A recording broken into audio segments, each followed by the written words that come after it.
एक आशिक रसूल हर कुछ बर्दाश्त कर सकता है, लेकिन अपने नबी पाक हुजूर सल्लल्लाहु अलैहि वसल्लम की शान में गुस्ताखी कभी भी बर्दाश्त नहीं कर सकता है। जी हाँ दोस्तों, अभी हिंदुस्तान के अंदर आप लोगों ने देखा होगा, इन दिनों हमारे आका हुजूर सल्लल्लाहु अलैहि वसल्लम की शान में ना जाने कैसी कैसी गुस्ताखियाँ करते नज़र आ रहे हैं लोग। एक पाखंडी है जिसकी वीडियो, जिसकी क्लिप सोशल मीडिया पे वायरल हो रही है। इस पाखंडी का नाम बताया जा रहा है रामगिरी महाराज। मुझे तो ऐसा लगता है यार कि ये जाहिल इस पाखंडी को जो कुछ भी बोले यार कम है, क्योंकि यह पाखंडी ने हमारे आका हुजूर सल्लल्लाहु अलैहि वसल्लम की शान में गुस्ताखी किया है। और जब से ये पाखंडी गुस्ताखी किया है ना, उस वक्त से लेकर अभी तक हिंदुस्तान के अंदर बहुत ही बड़ा प्रोटेस्ट निकाला गया है, लेकिन फिर भी अभी तक इसकी गिरफ्तारी नहीं हुई है। लेकिन हमारे हीरो मुफ्ती सलमान अजहरी साहब ने किसी का नाम नहीं लिया था अपना बयान में, आप लोगों ने देखा होगा। उसके बावजूद भी मुफ्ती सलमान अजहरी साहब जेल के सलाखों में पड़े हुए हैं।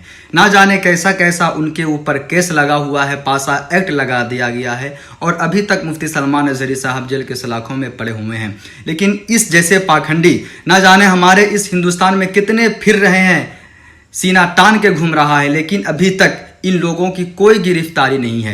आप लोग इस वीडियो को स्क्रीन पर जो व्यक्ति आपको दिखाई दे रहा है, इसका नाम है गंगागिरी महाराज। आपको बता दें कि इस व्यक्ति ने हुजूर सल्लल्लाहु अलैहि वसल्लम यानी कि मुसलमानों के आखिरी प्रोफेट मोहम्मद सल्लल्लाहु अलैहि वसल्लम की शान में गुस्ताखी सी बात, ऐसी ऐसी बातें कही है जिसे कभी भी ये समाज कबूल नहीं कर सकता। और एक मुसलमान सब कुछ कबूल कर सकता है, लेकिन अपनी नबी की शान में गुस्ताखी कभी कबूल नहीं कर सकता। और अब इस व्यक्ति की गिरफ्तारी की मांग लोग कर रहे हैं। और साथ ही साथ आपको बता दें कि महाराष्ट्र के औरंगाबाद के पूर्व सांसद इम्तियाज जलील ने सीधे तौर पर इस पूरे मामले की शिकायत जो है पुलिस कमिश्नर से की। और क्या कुछ बातें उन्होंने कही है, आप इस वीडियो को देखिए। मौजूद उलमाए किराम के साथ एक डेलीगेशन हमने पुलिस कमिश्नर साहब के पास गए और हमारी नाराजगी का इजहार किए, हमारे गुस्से का इजहार किए, और ये बताए है कि मुसलमान पूरी दुनिया में हर चीज बर्दाश्त कर सकता है, लेकिन अपने नबी करीम सल्लल्लाहु अलैहि वसल्लम prophet Muhammad peace be upon him, इनके ताल्लुक से किसी भी तरह की गुस्ताखी बर्दाश्त नहीं कर सकता है। और बार बार ये बातें सामने आ रही है, जिस खुले तौर के ऊपर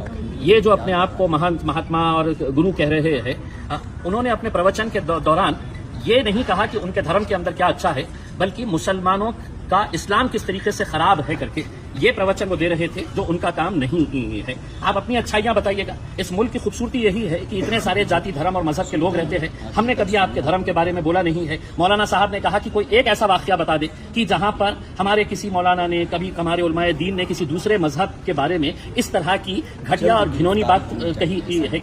हमने पुलिस कमिश्नर साहब को पूरे वाकये से आगाह कराया और उनको ये बताया कि पूरे हिंदुस्तान के मुसलमानों के अंदर इस बात को लेकर नाराजगी है और गुस्सा है। ऐसे हालात के अंदर ये पुलिस की, सरकार की, प्रशासन की जिम्मेदारी होती है कि वो जो भी दोषी आदमी है उसके ऊपर कार्रवाई होनी चाहिए। हमने एग्जाम्पल दिया मौलाना सलमान अजहरी साहब का कि जब उन्होंने कोई बयान दिया तो उनके खिलाफ पूरे हिंदुस्तान के अंदर है तो कितने सारे FIRs रजिस्टर हुए, और आज भी मौलाना साहब जेल में बंद है।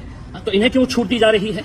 क्या इन्हें ये बोलकर किया जा रहा है कि नहीं, आप कुछ भी बोलिएगा, हम आपको हाथ नहीं लगाएंगे करके? तो हमने साफ कहा है, इसका कोई अंत नहीं होगा, इसका कोई एंड नहीं होगा। अगर इस मुल्क की खूबसूरती को अगर बरकरार रखना है तो ऐसे जो समाज के अंदर टेढ़ और दरारें और दीवारें पैदा करने का काम कर रहे हैं, उनके खिलाफ कार्रवाई होनी चाहिए। अब आप एक बात समझ लीजिएगा, आज जुमे का दिन है। आज 3 अलग अलग शहरों के अंदर, नासिक में हिंदू सकल समाज की तरफ से मोर्चा निकाला जा रहा है, नमाज के वक्त निकाला जा रहा है। इजाजत कौन दे रहा है? नंदुरबार के अंदर है तो आज जुमे के दिन नमाज के वक्त में आंदोलन किया जा रहा है। अमरावती के अंदर किया जा रहा है। तो ये इजाजत कौन दे रहा है कि जुमे के दिन इस तरह के मामले को? हमने बांग्लादेश में अगर हिंदुओं पर अत्याचार हो रहा है तो ये बात समझ लेना कि वहां पर मुसलमानों के ऊपर भी अत्याचार हो रहा है। हमने दोनों ही, हिंदुओं के ऊपर और मुसलमानों के ऊपर जो अत्याचार हो रहा है, हमने उसकी निंदा की है। हमने उसको खत्म होना चाहिए, इसकी हमने कई जोर तरीके से हमने ये आवाज उठाई है। लेकिन वहां पे हो रहा है, इसलिए अब नासिक के अंदर दुकानें बंद करवाओ। आप जबरदस्ती वहां पे है तो इस तरह का माहौल तैयार कर रहे हैं। तो हम समझते हैं ये एक सोची समझी साजिश का एक हिस्सा है, एक षड्यंत्र है। और हम तमाम नौजवानों से अपील करना चाहेंगे, खासतौर से आपका गुस्सा जायज है, हम इस मुद्दे के ऊपर किसी तरह का कोई कॉम्प्रोमाइज बर्दाश्त नहीं करेंगे। दुनिया का मुसलमान नहीं बर्दाश्त कर सकता है अपने नबी के खिलाफ, लेकिन कहीं ऐसा ना हो जाए कि हम उनकी साजिशों का शिकार हो जाए। वो साजिश रच इसीलिए रहे है कि आप सड़कों के ऊपर आए, आपने कहीं ना कहीं से आप शुरुआत करें। तो मैं तमाम नौजवानों से अपील करना चाहूंगा कि आपके गुस्से को काबू में रखते हुए हमारे उलमाए दीन जो भी हमें फैसला देंगे हम उसको कबूल करेंगे, उसको मानेंगे, इनका जो भी फैसला होगा और इनकी रहनुमाई के अंदर हमें आगे जो भी करना है हम करेंगे। आज इस ताल्लुक से सतारा के अंदर एफआईआर रजिस्टर हो चुकी है। सतारा पुलिस स्टेशन के अंदर जहां जहां पर भी एफआईआर रजिस्टर होगी, सुप्रीम कोर्ट का गाइडलाइंस है कि इनको सबको क्लब किया जाता है और वो क्लब करके हमने ये कहा है कि किसी एक पुलिस स्टेशन में भी एफआईआर रजिस्टर हो गई है,